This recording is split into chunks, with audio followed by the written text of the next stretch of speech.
오늘 하나님께서는 주님을 기쁘시게 하는 삶을 혼인해서 주님을 기쁘시게 하고, 또 주님을 기쁘시게 하기 위해서 혼인을 하기도 하고, 또 소명을 따라서 혼인하지 않고 독신으로 살아 말씀을 합니다. 고린도 교회의 상황은 지금과 달랐습니다. 요즘은 더 많은 쾌락을 누리려는 것들이 강한 시대입니다. 교인들도 마찬가지입니다. 물론 그 시대도 아주 우상숭배, 음행이 가득한 시대였지만은, 그렇지만 한편으로 그 시대에는 또 금욕적인 것을 또 지향하는 경향이 있었습니다. 성도들 중에 정말 결혼해서 누리는 행복보다는 오히려 혼인하지 않고 정말 교회만 섬기고 기도하고 이렇게 하나님을 섬기려는 열망이 있던 시대였습니다. 근데 그런 초대교회 성도들 중에 약혼해둔 청년 남자들의 고민이 있었습니다. 약혼은 했는데 더 하나님 말씀을 더 배우면서 오히려 더 교회를 위해서 더 헌신하고 싶다. 꼭 목회자가 아니더라도 독신으로 살면서 더 많은 기도와 또 교회를 섬기는 일을 하고 싶다는 고민이 생겼습니다. 주로 방언이나 예언을 하던 상황을 볼 때 방언이나 예언을 하고 이런 좀 영적 은사를 받은 청년 중에 그런 일이 많았습니다. 신부님과, 요즘으로 치면 신부님과 수녀처럼 결혼하지 않고 하나님의 일만 하면 좋겠다고 생각하였습니다. 그들에게 오늘 성령님께서 말씀하십니다. 결혼해도 죄 짓는 것이 아니고 좋은 일이라. 그냥 결혼해라. 결혼하지 않고 주님을 섬길 수 있다면 더 좋다. 그렇지만 각자에게 주신 은사와 소명이 있으니까 성령님의 인도하심을 받아 결정한 일이라고 말합니다. 오늘 결혼과 혼인에 대해서 말하지만 이것은 결혼과 혼인뿐만이 아니라 결혼과 또 미혼 그것에 대해서뿐만 아니라 우리 삶의 여러 군데 적용되는 원리입니다.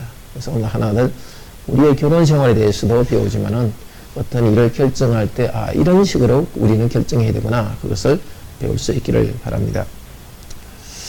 하나님께서는 이 결혼 문제를 이렇게 길게 하는 이유도 길게 설명한 이유도 거기에 있습니다. 우리는 구원받으면 당장 천국으로 가는 것이 아닙니다. 말하자면 예수 그리스도를 주님으로 확신하면 이 땅의 삶은 딱 끝내고 죽고 바로 우리가 떠나도록 하지 않았습니다. 오히려 이 땅에서 또 구원의 은혜를 누리고 성장하도록 하십니다. 구원받은 성도들은 이 땅에서도 아름답게 살도록 하셨습니다. 하나님은 이 땅에서 우리 죄를 씻어주시고 또 우리가 거룩하게 살게 하시고 아름답게 살기를 원하십니다. 그래서 이 결혼이라는 문제에 대해서도 그냥 상식적으로 하는 것이 아니라 참 하나님이 원하시는 아름다운 삶을 우리에게 살도록 하기 원합니다. 이 결혼이란 한 예를 통해서 우리 삶의 기준을 분명히 하기를 가르치고 있습니다. 자기를 기쁘게 하기보다도 주님을 기쁘시게 해라. 두 번째로 자기를 기쁘게 하기보다도 다른 사람을 더 기쁘게 하라. 인간의 우선순위, 우리의 우선순위를 하나님을 기쁘시게 하고 이웃을 기쁘게 하는데 두어라. 그렇지만 이 모든 결정을 할 때는 은사 소명을 따라서 하라고 말합니다. 오늘 이 말씀 들으면서 우리도 우리 우선순위를 좀 분명히 할 수 있기를 바랍니다. 그리고 그냥 아무렇게나 선택하는 게 아니라 작은 일 선택하는 데 있어서도 성령님의 인도를 받아서 지혜롭게 선택하고 살아가는 그런 삶이 되기를 바랍니다. 첫째 말씀은 성도는 주님과 다른 사람, 즉 배우자를 기쁘게 하기 위해서 고민합니다. 다른 말로 하면 염려합니다. 염려한다는 것은 하나님 나라를 생각할 때 쓸데없는 염려를 하지 않는 것입니다. 32절에서 말씀하는 것입니다. 우리 32절 같이 사역으로 된 부분 한번 읽을까요? 그런데 나는 너희들이 염려하지 않고 있기를 원합니다. 그 결혼하지 않은 자는 주님의 일을 염려하여 어떻게 주님을 기쁘게 할까 합니다.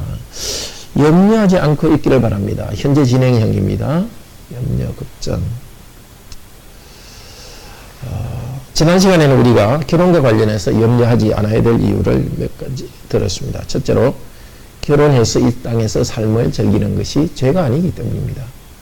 그리스도인들이 성의 즐거움, 그런 것들도 하나님 주신 선물입니다. 그렇지만은 현재의 환란, 26절에 보면은 현재 이 시대의 환란, 말하자면 숙명적 소명 때문에 그대로 있는 것이 좋다고 합니다. 이 환난이라는 것이 숙명적 소명이라고 됩니다. 하나님 나라를 결혼으로 부르셨거나 독신으로 부르셨거나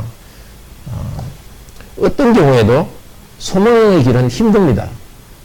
어떤 우리가 혼인한 사람은 결혼 안 했으면 내가 편했을 텐데, 결혼 안 한 사람은 결혼했으면 내가 편할 텐데, 편한 걸 중심으로 생각합니다.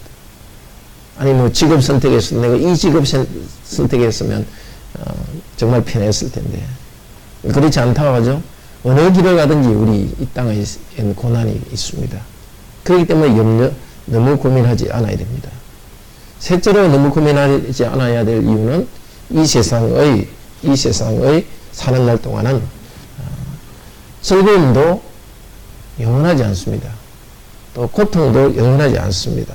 더 큰 영원한 하나님 나라가 있습니다. 그래서 마태복음 6장 33절에서 말씀하신 대로 우리는 먼저 그의 나라와 그의 의를 구하는 삶을 살아라고 말했습니다. 이 세상에는 항상 고난이 있다는 말씀, 그거는 우리 성경에 있는 부분 같이 한번 읽읍시다. 고린도전서 7장 우리 29절에서 31절 같이 한번 읽읍시다. 29절에서 31절. 형제들아, 내가 이 말을 하노니 때가 잔추할 증거로 이후부터는 안에 있는 자들은 없는 자같이 하며 우는 자들은 울지 않는 자같이 하며 기쁜 자들은 기쁘지 않은 자같이 하며 매매하는 자들은 없는 자같이 하며 세상 물건을 쓰는 자들은 다 쓰지 못하는 자같이 하라. 이 세상의 형적은 다 지나갑니다. 예. 그리스도인은 현재 일에 최선을 다하지만 항상 하나님의 나라의 그 영원한 것에 비교해서 이 세상에 대해서는 어느 정도 초연함. 그래서 어떤 분은 그렇게 표현했습니다. 종말론적인 초연상. 이 땅에서 정말의 더 좋은 날을 바라보기 때문에 이 땅의 어느 것이든지 최선을 다하지만 좀 초연한. 자, 앞쪽에서 고민하지 말라, 염려하지 말라고 했습니다. 그래놓고 그 뒤로 35절까지는 또 염려와 고민에 대해서 말하고 있습니다. 염려하고 고민하는 것에 대해서 말하고 있습니다. 말하자면 성도는 쓸데없는 고민은 하지 않아야 됩니다. 그렇지만 또 우리가 고민해야 될, 염려할 내용이 있습니다. 오늘 32절에서 35절은 명령이 아니라 어떻다 하는 서술입니다. 어떠하다. 말하자면 우리에게는 염려가 있다는 서술입니다. 성령님 안에 새로운 성전이 된 우리 성도들, 그리스도의 몸이 된 우리 성도들의 삶이 어떠한가를 말하고 있습니다. 6장 11절에서는 우리의 삶은, 성도의 삶은 주님의 성도들을 이미 깨끗게 하셨고 거룩하게 하셨고 의롭게 만들었습니다. 교회 안에서 우리 개인 성도들이 거룩하게 살도록 성령께서 인도하십니다. 어떻게 살아도 우리는 하나님을 기뻐하시게 하고 서로를 기쁘게 하는 일이 이미 일어나고 있습니다. 지금 그러니까 그런 염려가 우리에게는 기쁘게 하는 삶을 살기 위해서 우리는 염려가 있습니다. 이제 36절에서 38절까지는 이렇다 하는 것이 아니라 그럼 어떻게 해야 되는가 명령에 대해서 말합니다. 한 사람 한 사람이 어떻게 결혼과의 은사와 소명을 발견하여 결정할 수 있는지 방법을 가르쳐 줍니다. 32절 34절에서는 독신으로 사는 그리스도인의 임무와 수고에 대해서 말합니다. 자, 오늘 본문에서는 먼저 형제의 경우 32절 34절 3절에 대해서 말하고 자매의 경우에 대해서 이렇게 순서로 대해서 말합니다. 우리는 형제 자매의 순서를 따지지 않고 먼저 독신인 성도 그리고 결혼한 성도가 어떻게 하나님과 서로를 기쁘게 하는지 말씀을 들읍시다. 우선 독신인 성도는 이렇게 주님 안에서 거룩한 삶을 살아가야 됩니다. 그러기 전에 우리 32절에서 34절 말씀 같이 한번 읽읍시다. 다시 32절에서 34절. 그런데 나는 너희들이 염려하지 않고 있기를 원합니다. 그 결혼하지 않은 자는 주님의 일을 염려하여 어떻게 주님을 기쁘게 할까 합니다. 그러나 결혼한 자는 세상의 것을 염려하여 어떻게 아내를 기쁘게 할까 하고 그리고 마음이 나누어져 왔습니다. 그리고 결혼하지 않은 그 여자와 그 처녀는 주님의 일을 염려하고 있고 그 몸도 그 영도 거룩하게 되는 것을 목적으로 합니다. 그러나 그 결혼한 자 여자는 세상의 일을 염려하고 있으면서 어떻게 남편을 기쁘게 할까 염려합니다. 자, 결혼하지 않은 남자를 32절에서 이야기하고 또 결혼하지 않은 여자 처녀를 34절에서 이야기합니다. 다시 32절 결혼하지 않은 자를 읽어보면 결혼하지 않은 자는 주님의 일을 염려하여 어떻게 주님을 기쁘게 할까 합니다. 그리고 34절에 보면 결혼하지 않은 여자와 처녀는 주님의 일을 염려하고 있고 그 몸도 그 영도 거룩하게 하는 것을 목적으로 하고 있습니다. 우선 염려한다는 것이 긍정적으로 쓰이고 있습니다. 우리가 그냥 뭘 먹을까 뭘 마실까 하는 것은 쓸데없는 염려입니다. 그렇지만 내가 어떻게 주님의 뜻을 이룰까 하는 염려는 당연히 해야 될 일입니다. 그런데 결혼하지 않은 남녀는 주님의 일을 염려하면서 주님을 기쁘게 할 수 있습니다.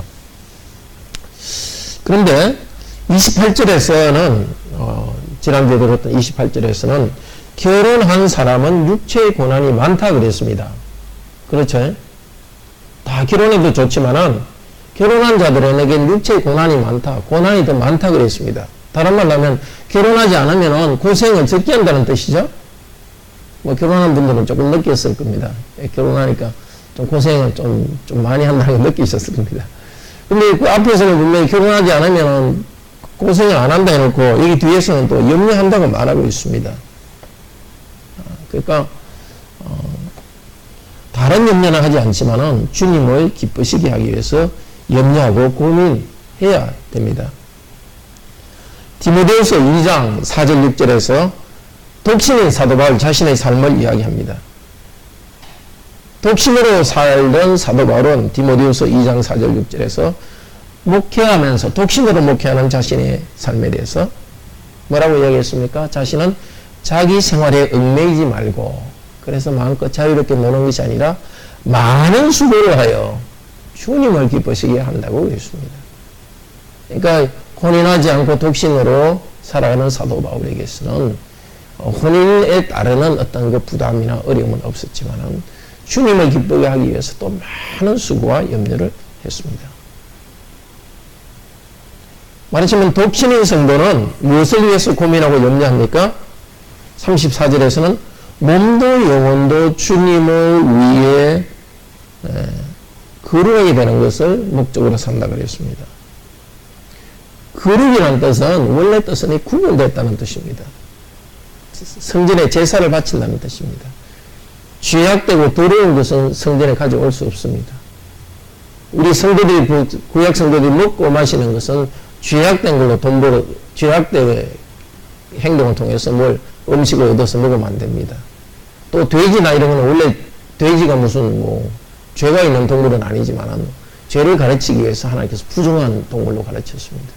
그래서 일상생활에서도 그 부정한 것이나 깨끗하지 못한 것, 죄악된 것으로 먹고 살아서는 안 됩니다. 일상생활에서 먹고 사는 깨끗한 것 중에서 근데 사슴 같은 깨끗한 고기니까 먹을 수 있거든요. 그건 제사는 못 바쳐요. 하지만 그 중에서 양이나 소 같은 경우는 제물로 바칩니다. 근데 이렇게 뭔가 이 짐승이나 동물 이걸 통해 가지고 우리 삶이 어떻게 이루어지는 걸 가르쳤죠. 우리는 항상 죄악된 게 아니라 거룩하고 깨끗하게 살아야 된다.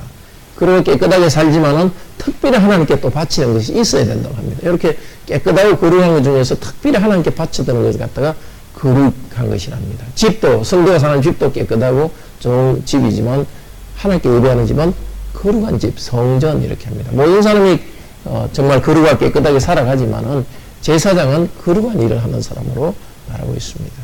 예. 음식도 보통 우리는 하나님 주신 깨끗하고 좋은 음식이지만 성전에 바치면 성물, 거룩한 물건이라 합니다.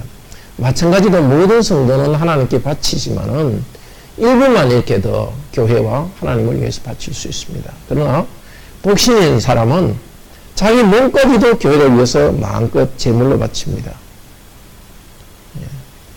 자기 몸까지도 이만은 결혼한 남녀는 자기 몸이 자기의 것이 아니라 남편 아내의 것이잖아요. 남편 아내의 여부가 있을 때는 그쪽으로 써야 되니까 몸까지도 다 바칠 수는 없죠. 항상 영혼은 주님께 바치면서 남편도 섬기고 아내도 섬기지만은 몸은 남편과 아내한테 같이 있어야 되는 거죠. 남편 아내를 섬기는 목적도 하나님을 영원하게 하기 위한 목적이기 때문에 그 영은 하나님께 거룩하게 바친다 할 수 있습니다. 그렇죠. 몸과 현지신 시간은 바로 이 남편 아내를 써야 됩니다. 그런 점에서 사도 바울은 독신인 사람들이 많이 나오기를 원했습니다. 교회를 단단히 세우기 위해서 정말 결혼에 매이지 않고 교회를 세우는 사람들이 나오기를 원했습니다. 그렇게 주님의 일에 온몸을 바친다는 것이 무슨 뜻일까요? 고린도전서 10장 33절 몇 장 넘기면 나오죠? 같이 한번 읽어봅시다. 32절 33절 같이 읽읍시다. 유대인에게나 헬라인에게나 하나님의 교회에나 그치는 자가 되지 말고 나와 같이 모든 일에 모든 사람을 기쁘게 하여 나의 유익을 구치 아니하고 많은 사람을 유익을 구하여 저희로 구원을 얻게 하라. 이 나와 같이 되라는 것은 물론 모든 성도들, 결혼한 성도들에게도 해당됩니다만은 특별히 나와 같이 여기 속에는 정말 그리스도께 몸과 영혼을 다 바쳤던 사도 바울이 몸과 영혼을 바친다는 것이 무슨 뜻인지를 말해주고 있습니다. 독신의 사도 바울은 훨씬 더 편하게 사는 것이 아니라 모든 사람을, 모든 일에 모든 사람을 기쁘게 하고 더 많은 수고를 했습니다. 결혼한 사람은 몸으로 자신의 배우자와 가족을 책임져야 됩니다. 독신 성도는 모든 사람, 모든 성도들을 섬기는 일에 헌신되어 있습니다. 다르게 말해서 독신인 여성도는 온 교회 성도들을 남편처럼 섬깁니다. 물론 뭐 성적인 것은 없겠죠.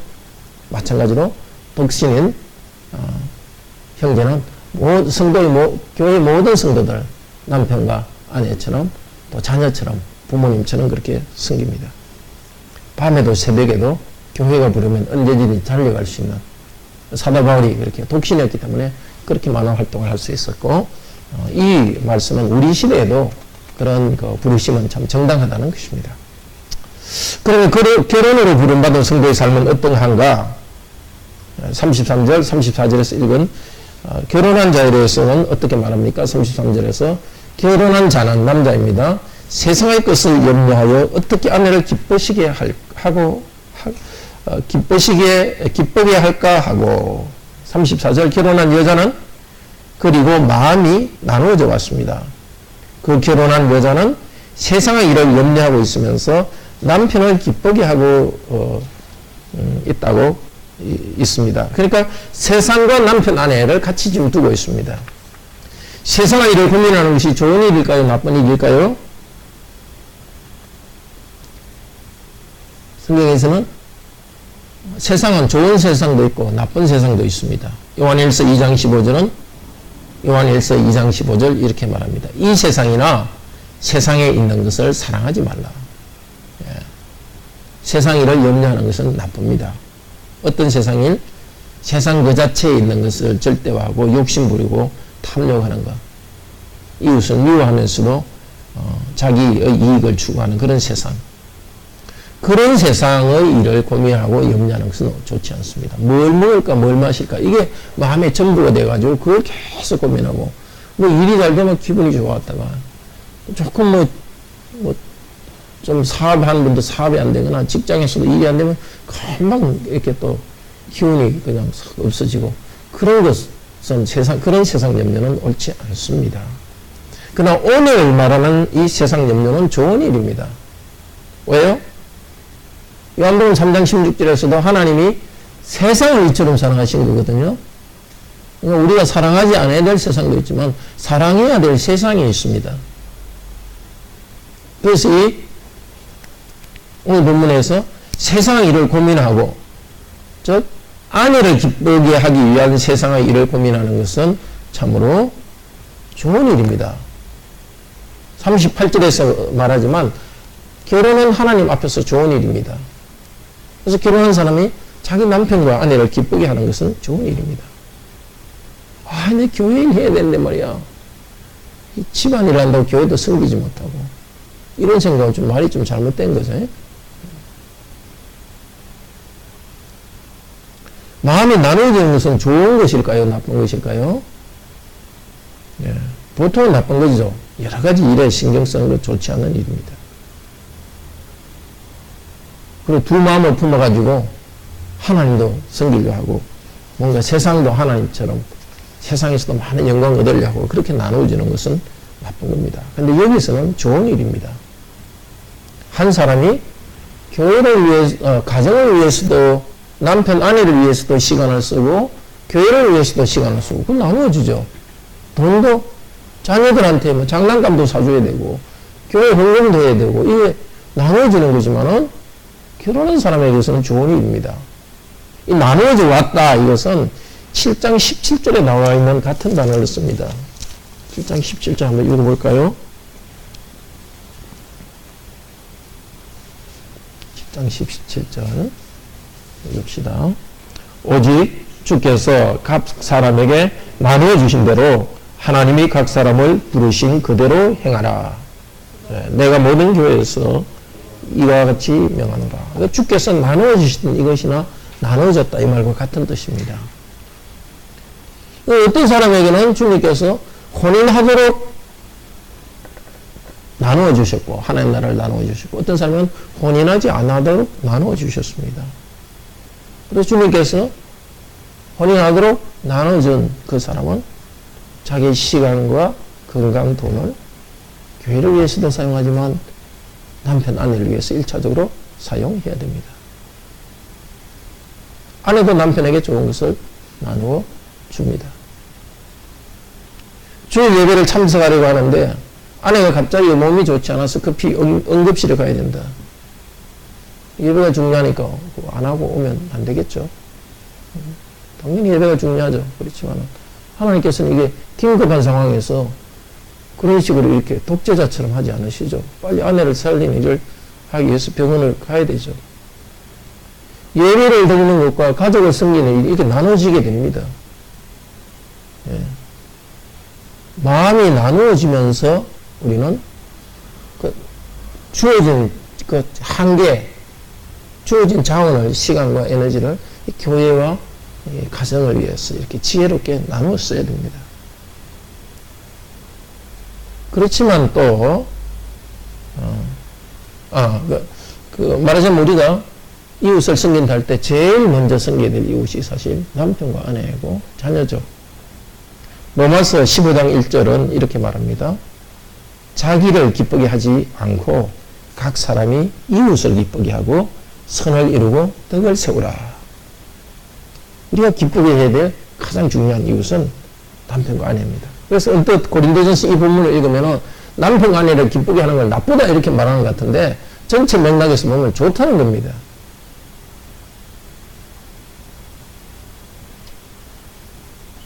주님도 자신을 기쁘게 하는 삶을 살지 않고 고난을 받으셨습니다. 그래서 우리를 구원하신 분입니다. 부부는 자기가 힘들더라도 고난 가운데서 서로를 기쁘게 해야 됩니다. 물론 육체적으로도 기쁘게 해야 되고 정신적으로도 기쁘게 해야 되고 더 중요한 것은 정말 영적으로 고귀한 삶을 살아서 인생이 참 행복하게 되도록 해줘야 되는 거죠. 부부가 서로 기쁘게 하기 위해 노력할 때 주님은 뭐라 이야기하시겠습니까? 너 왜 너 몸을 아내에게 다 바치냐? 남편에게 바치냐? 이렇게 말하지 않습니다. 잘하고 있구만. 나를 닮았구만. 이렇게 말씀하실 겁니다. 나도 다른 사람을 기쁘게 하는 삶을 살았으니까 너도 다른 사람을 위해서 기쁘게 하는 삶을 살아라 하는 것입니다. 서로에게 나눠주고 기쁘게 하는 것은 참으로 아름다운 삶입니다. 가정생활에서도 그렇고 성도 공동체 교회에서도 그렇습니다. 이 사랑을 가정에서도 나눠주고 교회의 다른 성도들에게도 나눠주면서 성도들은 서로를 기쁘게 하는 삶을 삽니다. 뿐만 아니라 주께서 힘주시는 대로 직장에서도 우리가 정말 내가 좀 힘들더라도 직장 공동체를 세우고 직장에 있는 다른 사람들을 서로 기쁘게 하려고 합니다. 우리 자녀들도 학교에 가서 뭔가 사랑을 받고 관심을 받으려고만 하지 않고 힘든 친구들을 도와주고 그렇게 하기 위해서 좀 분주하고 그렇게 마음 나눠지는 것은 좋은 일입니다.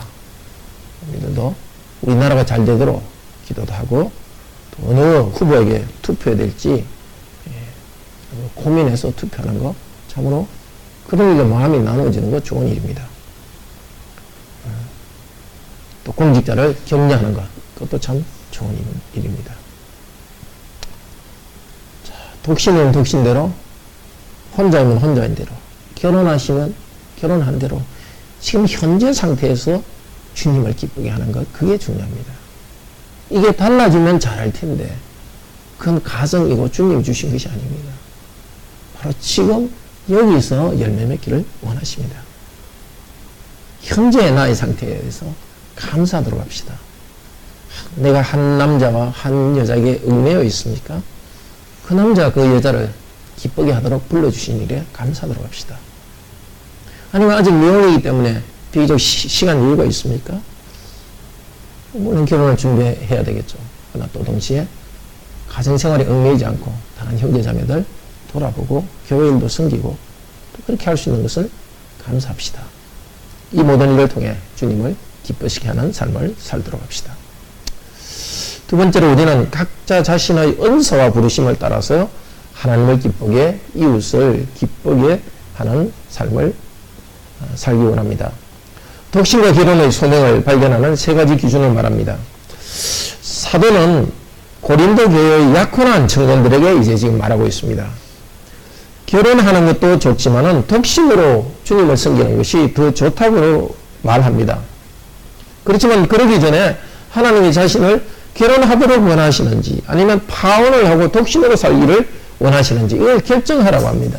그러기 위해서 세 가지 기준을 주고 있습니다. 35절 같이 읽어봅시다.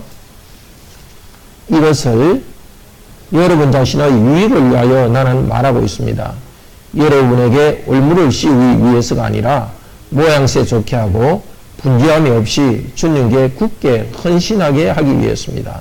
이것은 가능한 독신으로, 약혼한 경우라도 가능한 독신으로 일 수 있으면 독신으로 있으라는 것입니다. 자, 이것이 올무, 뭔가 함정에 빠뜨리고 뭔가 그 실족하면 넘어뜨리기 위해서가 아니라 유익을 위해서입니다. 그렇지만 이렇게 사도의 권면을 따르기 위해서는 맞으면 약혼한 분이 파혼할 수 있는 조건을 말합니다. 첫째로 어느 것이 유익이 되는가 하는 것입니다. 여러분 유익을 위하여 이렇게 하고 또 모양새가 좋게 하고 이렇게 되죠. 모양새 좋다. 이게 유익이란 말과 비슷합니다. 약혼한 사람이 파혼하려고 할 때 내 자신의 유익, 내 자신에게 인생의 모양새 좋은 것뿐만이 아니라 약혼한 사람의 유익과 모양새 좋음을 위해서 정해야 됩니다. 결혼도 서로를 유익하게 하고 모양새 좋게 하기 위해서고, 내가 파혼을 하고 주님의 교회에 좀 독신으로 섬긴다고 하더라도 상대의 유익을 줘야 됩니다. 둘째는 나에게 주신 은사가 무엇인가를 알아야 됩니다. 고린도전서 12장 7절에서는 각 사람에게 성령의 나타남을 주시면 유익하게 하려 함이라. 이 성령의 나타남은 바로 은사를 말합니다. 은사를 통해서 교회를 유익하게 하도록 하는 것입니다. 말하자면 우리 각자에게는 각 사람에게는 은사를 다르게 주셨습니다.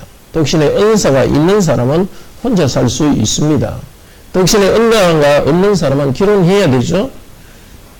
독신 은사가 없는데도 그냥 욕심을 내가지고 독신으로 살면 올무가 되는 거죠. 자기의 어떤 성적인 필요를, 욕구를 통제하지 못하고 아주 큰 더 죄를 지을 수 있습니다. 자, 세 번째는 독신으로 살 수 있는, 결정할 수 있는 근거는 분주함이 없이 주님을 섬기기에 어느 것이 더 좋은가 하는 것입니다. 거룩한 주님의 교회를 세워가는 일에 방해를 받지 않으려면 일반적으로는 독신이 더 좋습니다. 가정에 매이지 않으니까요. 근데 독신의 은사가 없는 사람들이 결혼 안 하고 계속 지내보면 어떻게 되겠습니까? 계속 이거 뭐 자기 마음의 흐름도 통제도 못하고 걱정만 해도 오히려 분주한 겁니다. 시간은 많은데 이게 집중도 안 되고 그렇습니다. 더 유혹이 되고 혼란이 있습니다. 자, 이 세 가지 기준, 주로 이것은 사실 자기에게 관한 것입니다. 유익, 나의 은사, 내가 정말 분주함이 없는가. 그러나 더 중요한 것은 상대방의 유익을 위해서 결정하라 합니다. 36절 같이 읽읍시다.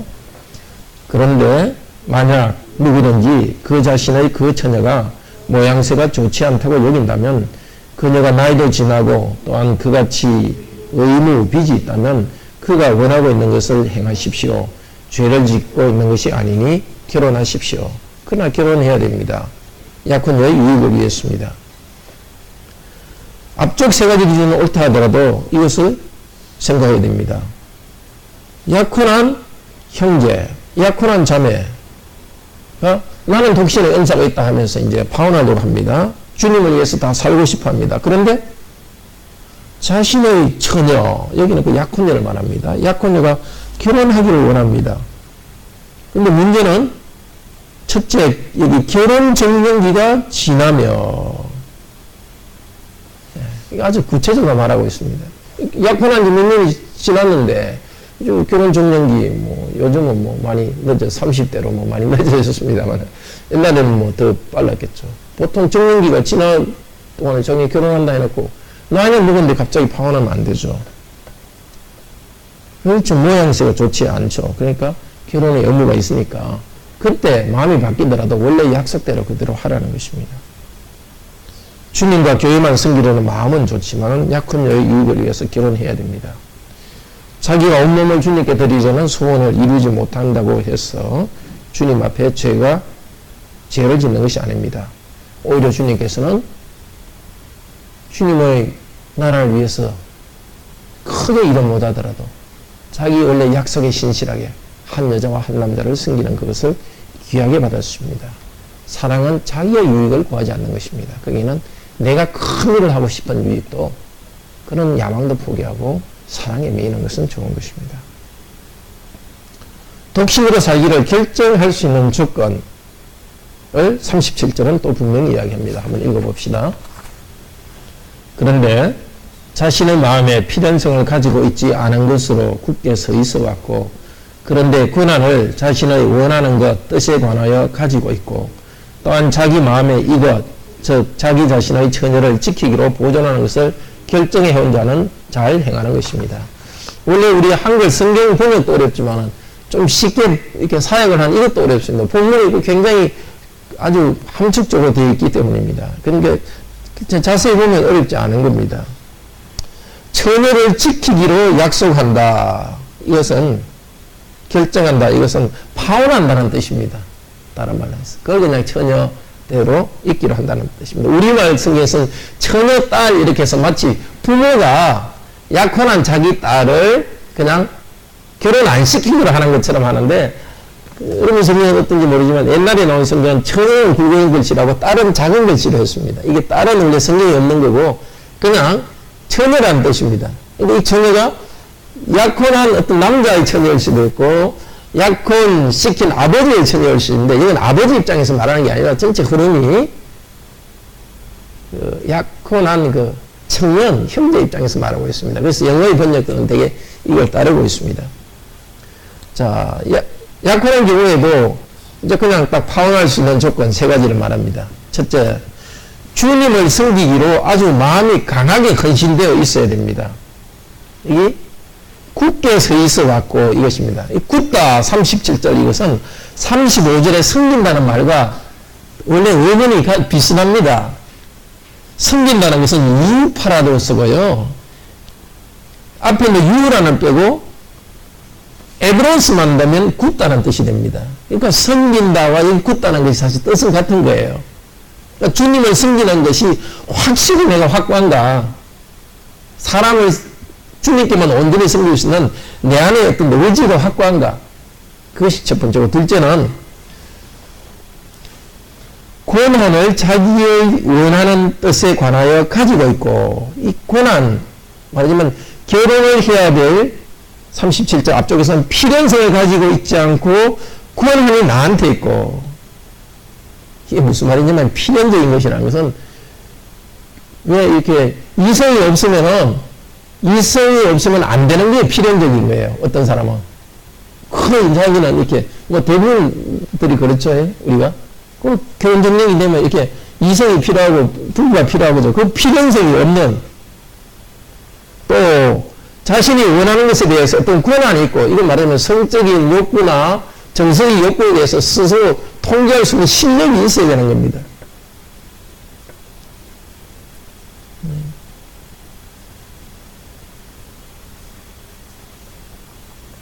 그 권한이 내 자신에게 권한도 있어야 되고 또 내가 독신을 할 수 있는 권한이 있으려면은 약혼녀가 허락해 줘야 되는 겁니다. 약혼녀도 자신의 부르심을 새롭게 발견한 경우이어야 됩니다.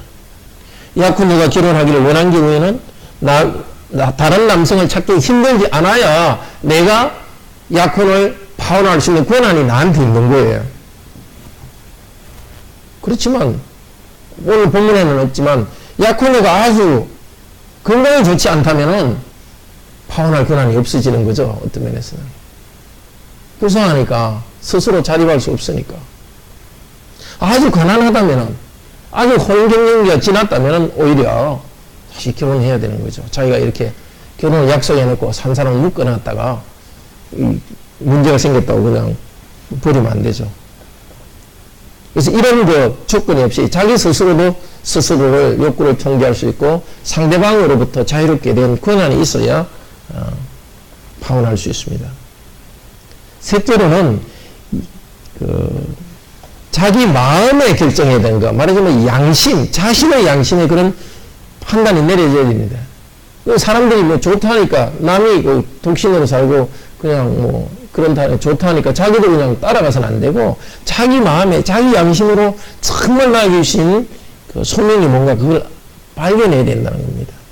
환경에 따라서 또 사람의 관점에 따라서 따라가서는 안 됩니다.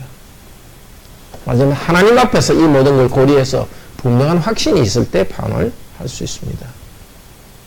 결론적으로 38절 말합니다. 같이 읽을까요? 따라서 자신의 처녀와 결혼하지 않고 있는 사람 또한 잘하는 것이며 그리고 결혼하지 않는 사람 또한 더 잘하는 것입니다. 파혼해도 그대로 결혼해도 참 잘하는 겁니다. 결혼 안 하고 이런 조건에 맞아가고 혼인하지 않고 그냥 교회를 섬긴다면 교회 섬기는 일꾼이 생기니까 더 좋습니다. 자, 성도에게는 결혼 생활도 좋고 독신 생활도 좋습니다. 결혼한 사람에게도 성령이 함께 계십니다. 독신인 사람에게도 성령이 함께 계십니다. 이미 하나님을 기쁘시게 하고 있습니다. 다른 사람을 기쁘게 하도록 사랑의 열매를 자라게 하십니다. 결혼한 사람은 자기를 부인하고 주님을 기쁘시게 하면서 자기의 배우자를 기쁘게 합니다. 독신인 성도도 한 사람에게 매이지 않고 주님을 기쁘게 하고 교회 전체가 결혼한 것처럼 주님의 교회를 위해 주님께 매어서 섬깁니다. 근데 오늘 38절은 그리스도인이 의사결정할 때 가질 마음의 태도에 대해서 아주 중요한 걸 줍니다. 우리는 내가 A를 할 건가 B를 할 건가 결정할 때는 A를 하면 내 인생이 완전히 천국일 것 같고 B를 하면 완전 지옥이 될 것처럼 생각해요. 하나님께서 걱정하지 마라. 둘 다 좋다. 하나는 더 좋다는 겁니다. 우리 생각을 좀 바꿔야 됩니다. 성도는 아주 낙관적이어야 됩니다. 하나님께서 선비가 우리를 딱 붙들어주기 때문에 내가 원하는 게 안 이루어지더라도 그게 좋은 거예요. 원하는 게 이루어지면 더 좋은 거고 아니면 내가 원하는 게 안 될 때 많은 경우에 그게 더 좋은 거예요. 그러니까 내가 뭐 목표에 나아갈 때도 내 목표가 되기 위해서 최선을 노력을 하고 또 주님께 은혜를 구하지만은 이게 안 돼도 좋다는 걸 알고 해야 되는 거예요. 어쩌면 내가 추구하는 것이 안 좋고 안 되는 게 더 좋을 수 있다는 생각을 하고 가야 되는 거예요. 근데 어느 경우에 참 좋다는 걸 알아야 되는 거예요. 로마서 8장 28절에서는 하나님을 사랑하는 자에게는 모든 것이 합력하여 선을 이룬다, 유익을 이룬다고 다른 데서 말씀하셨거든요. 모든 성경이 그렇게 말합니다. 근데 세상 사람들은 하나님이 없기 때문에 또 천국이 없기 때문에 이 땅에서 못 누리면 인생은 너무 불행한 거예요. 한 시간이라도 하루라도 자기가 다른 사람보다 많이 못 누리면 이 너무 불행한 거예요. 우리가 자기도 모르게 너무 세상에 영향을 받아가지고 너무 초조하고 막 의사결정에도 이렇게 막 바둥바둥 떨면서 막 이렇게 어떤 결정을 기다릴 때도 안 되면 어떻게 하나 막 초조하고 이게 너무 맞지 않은 거예요. 본성적으로 우리는 그렇지만 하나님께서 우리에게 주시는 복은 그게 아니라는 겁니다. 이런 말씀을 주신 이유는 왜 그렇게 했습니까? 이 말씀을 받아들이라는 거예요. 오늘 저녁까지는 우리가 그러지 않았지만 이 말씀 들었으니까 앞으로는 참 이것도 좋은 것이고 저것도 좋은 것이고 그렇지만 더 좋은 걸 위해 항상 최선을 다해가는 그런 좀 편안하게 인생을 좀 살았으면 좋겠어요. 가난하더라도 가난하니까 완전 인생이 불행한 것처럼 그렇게 하지 말고 부자가 되더라도 완전히 뭐 이게 이 세상 낙원인 것처럼 그렇게 하지 말고요. 그렇게 좀 건강이 좋더라도 나쁘더라도 어느 게 온다는 게 다른 말하면 종말론적인 초연성 기쁘지만 기쁘지 않은 것처럼 슬프지만 슬프지 않은 것처럼 기쁜 건 기쁜 대로 살고 슬픈 건 슬픈 대로 사는 얼마나 인간적입니까? 그렇지만 그러나 또한 동시에 그게 완전히 매이지 않는 그 초연성 그거는 하나님 형상이기 때문에 나오는 거죠. 동물들은 그렇게 못하죠. 개는 밥 많이 먹고 이러면 주인이 좋아하면 꼬리치고 좋아하고 주인이 싫어하면 개는 뭐 완전 뭐 개구멍에 들어가잖아요. 개집에 들어가잖아요. 그럼 동물은 원래 그런 겁니다. 사람은 동물처럼 되도록 한 게 아니라 하나님 형상으로서 하나님처럼 이렇게 정서도 그러니까 없는 물건도 발명해 내지만은 정서적으로도 없는 정서도 만들어내고 이렇게 그 새로운 걸 만드는 예술도 만들어내고 이렇게 그냥 보는 것과는 다른 보이지 않는 그 하나님의 그 신성 가운데서 이걸 만들어가는 존재입니다. 이 문제를 좀 더 구체적으로 이야기하고 마치도록 합시다. 중세 교회와 현대의 로마 교회는 여전히 잘못입니다. 독신의 결혼보다 더 좋다고 생각합니다. 그래서 독신 성도만 목회자가 되도록 해버렸습니다. 그래서 말씀의 은사를 받고 교회를 잘 세우고 계시는 형제들이 목사로서 섬기기를 다 없앴습니다. 지금 얼마나 지금 힘들어지고 있어요. 가톨릭 교회는 지금 목사를 찾지만 신부를 찾지 못해요. 굉장히 큰 힘든 상황에 와 있습니다. 그런데 우리 개신교회는 결혼의 은사가 독신의 은사보다 더 좋다고 생각하고 있습니다. 예. 독신인 형제가 목사 되는 것을 금하지는 않지만은 거의 없습니다. 관례적으로 결혼 안 하면 목사를 안수를 안 주기도 합니다. 또 독신의 은사를 받은 성도들이 정말 편안하게 교회 공동체로 살도록 해주질 않아요. 뭐 계속 언제 결혼하냐, 왜 결혼하지 못하냐 이걸 갖다 끝까지 했던 30살 돼도 먹고 40살 돼도 먹고 50살 돼도 60살 돼 죽을까지 돼도 왜 지금까지 결혼을 못했으면 이걸 자꾸 물으니까 너무 피곤하게 해요. 하나님께서 그런 그 독신으로서 그 영역을 줘야 되고 사람에 따라 좋은 것과 더 좋은 게 있는 거지 딱 인류적인 기준으로 독신은 좋고 결혼은 좋다 이렇게 말할 수 없는 겁니다. 정말 우리는 이걸 좀 회복해야 됩니다. 그리고 일시적 독신이 있습니다. 일시적 독신. 일시적 독신. 예를 들면 아내가 임신했을 때는 부분적으로 일시적 독신이에요. 침실 생활은 독신으로 들어가는 거예요. 그럼 남편이 어쩔 수 없이 어디 출장을 길게 갔다. 그럴 때는 그것도 일시적 독신이에요. 그 다음에 사별했다. 재혼을 할 수 있지만 재혼하기까지는 일시적 독신이고 그 다음에 지금 여러분 결혼하지 않는 여러분 지금 일시적 독신 상태에 그걸 알아야 돼요. 단순히 결혼 예비 상태가 아니라 현재는 독신 상태예요. 결혼을 준비한 일을 하지만 현재는 독신 두 가지 성격이 있습니다. 그러니까 지금에 대해서 계속 스스로에 대해서 왜 나는 25살에도 결혼 못하고 26살에도 못하고 계속 이렇게 해서 자기에 대해서 그렇게 너무 닥달할 필요가 없어요. 물론 본인을 위해서 노력해야 됩니다만은 현재 상태도 부르심이라는 걸 알아야 됩니다. 부르심으로서 즐길 수 있어야 됩니다. 혼인하면 좋지만 혼인하지 않는 이 상태도 참 좋다는 걸 알아야 됩니다. 잘하고 있다고 생각해야 되는 거예요. 더 잘하기 위해서 하지만 현재도 잘하고 있다는 편안한 마음을 가지시길 바랍니다. 어느 경우는 간에 우리는 독신 상태이든 일시적 독신이든 결혼 상태이든 우리 삶의 기준은 변함이 없습니다. 주님을 기쁘시게 하는 것 그리고 사람을 기쁘게 하는 것. 직장에서도 사람을 기쁘게 하고 혼인했으면 부부 또 자녀를 기쁘게 하는 것. 너무 주님의 기쁨이 흘러 넘치는 겁니다. 하나님 나라는 로마서 14장 17절에 기쁨의 나라를 그랬어요. 하나님 나라는 의의 나라이기도 하지만은 의롭기만 한 게 아니라 평화와 기쁨의 나라를 그랬습니다.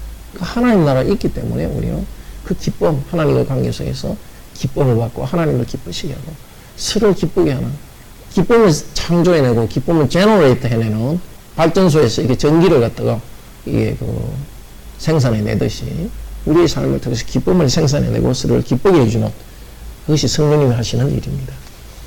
벌써 20년 전의 일인데 그분은 법률회사에 고용되어 있던 초임 변호사였습니다. 그분은 그 이야기 했습니다. 자기는 직장에서 출근하면은 자기 대표 변호사 오면 크게 안녕하세요 하고 뭐 일부러 크게 소리치고 아침마다 그렇게 하고 지나간대요. 변호사들은 다 폼 잡고 이렇게 막 가는데 자기는 그렇게 안 한대요. 내가 주님이 나를 사랑하는데 사람들한테 그분은 그런 표현을 썼어요. 쪽팔려도 그때 그런 표현을 했어요. 너 사람한테 쪽팔려도 난 관계없다고. 그냥 나는 내 식으로 정말 기쁘게 이렇게 살아가고 다른 사람을 기쁘게 한다. 그렇게 살아갔는데 그리고 저는 자기는 자존심 전혀 상하지 않는다 그랬어요. 지금은 아주 크리스찬 로펌 아주 잘하고 있고 기독 변호사 운동이 아주 중심이 돼가지고 지금 큰 일을 그분이 지금 하고 있습니다. 우리가 서로를 기쁘게 하는 거 결코 자존심 상하는 일 아닙니다. 예. 결코 수치스러운 일 아닙니다. 주님의 부르심입니다. 정말 주님을 기쁘시게 하고 서로를 기쁘게 하는 삶을 삽시다. 그러기 위해서 독신으로 현재 독신 상태면 지금 이 상황에서 내가 어떻게 주님을 기쁘시게 하고 나와 관계망 속에 있는 사람을 어떻게 기쁘게 할 것인가. 결혼한 상태라면 어떻게 하면 주님을 기쁘시게 하고 내 아내 내 남편 기쁘게 하고 내 자녀 기쁘게 할 것인가. 그렇게 살아갑시다. 불필요한 고민하지 맙시다. 좀 생산적인 고민합시다. 왜 나는 이게 아닌가 그렇게 묻지 말고 무엇을 지금 이 시간 하기를 원하는가 좀 생산적인 고민을 하도록 합시다. 좀 자신의 은사를 따라서 다른 사람 따라가지 말고 은사를 따라서 그리고 성령께 순종해서 기쁘게 하는 삶을 삽시다. 우리 개인, 가족이 생겨가 번성하는 것보다 더 중요한 것이 하나님의 교회 공동체가 생겨가고 번성하는 것입니다. 그러기 위해서 어떤 사람은 자기 가족이 생겨가고 번성하는 것을 포기한 사람, 독신의 은사가 많이 나오는 것이 참 교회를 위해서 좋습니다. 그럴 때 정말 교회 공동체가 기쁨의 공동체가 되고 그렇게 독신으로 산 형제자매들은 나이가 들었을 때 이제 디모데전서 5장에 나왔을 때 참 과부로서 교회에 오면 이래서 교회가 생활을 다 보장해주고 또 남자도 그렇게 보장해줄 겁니다.